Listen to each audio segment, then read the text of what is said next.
Jadi DC yang nagih ini tidak diajarkan prosedur yang benar dari AFI ataupun dari OJK. DC yang masuk direkrut orang-orang yang goblok.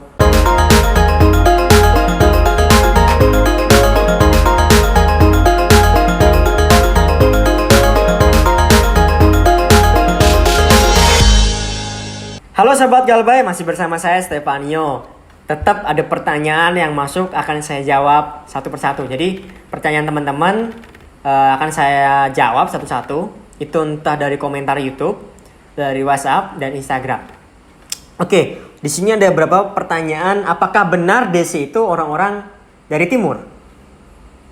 Saya bilang tidak semua DC, Desk Collection ataupun bagian penagihan itu tidak dari timur, tapi dari orang-orang Jawa.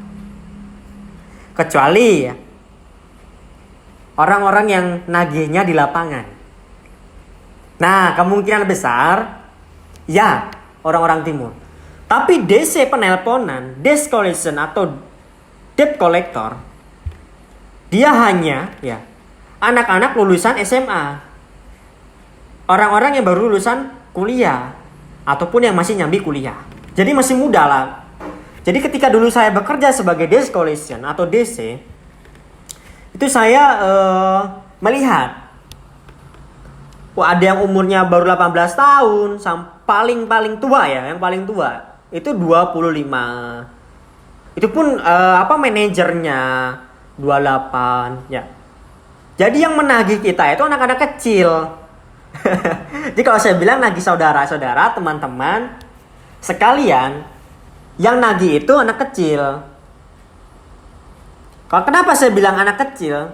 Kalau emang dia berani, gagah, kuat, ya dia preman. Ketika teman-teman ajak V-call, dia mau. Yang pertama, dan dia akan menunjukkan mukanya. Kalau dia emang orang-orang dari timur. Ya, jadi teman-teman ketika ditelepon dia pakai kau ini nggak bayar utang, kau ini punya utang gak mau dibayar. Dan bahasa-bahasa yang lucu menurut saya, lugu.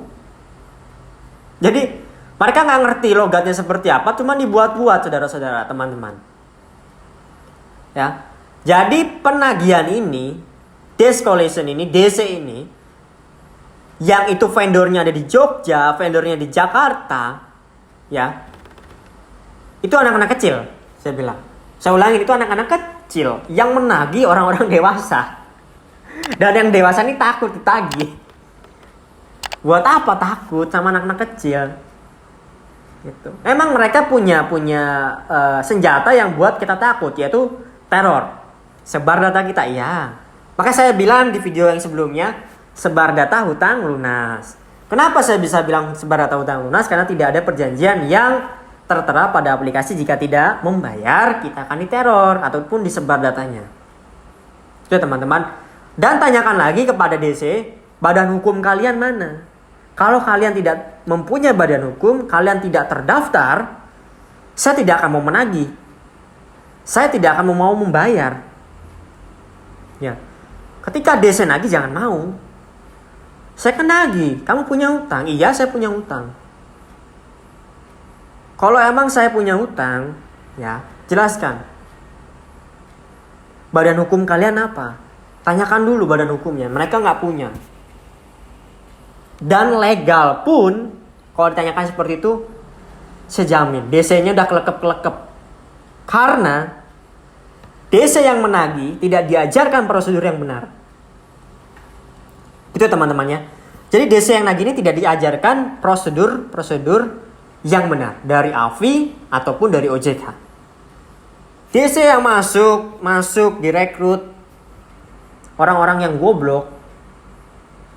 Coba kalau dia pinter-pinter, dia gak mungkin jadi DC. Mungkin jadi SPV-nya, mungkin jadi manajernya, mungkin jadi tim QA-nya, QA biasa kita nyebut, atau jadi HRD-nya. Kalau dia pinter. Tapi karena dia goblok jadi DC.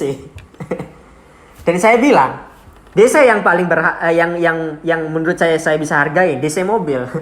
Karena DC mobil kebanyakan yang nagih kita itu sarjana S1, S2 ini DC ini yang nagih kita lulusan SMA, anak-anak kecil. Itu teman-teman ya. Jadi bisa pahami dulu mana DC yang orang timur dan DC orang Jawa dan serta anak-anak kecil. Ini pesan saya. Jadi jangan takut ya. DC ini anak-anak kecil. Ingat pesan saya. DC ini anak-anak kecil, anak-anak muda ya, yang baru lulusan kemarin. Itu pesan saya. Terima kasih. Saya Stefanio.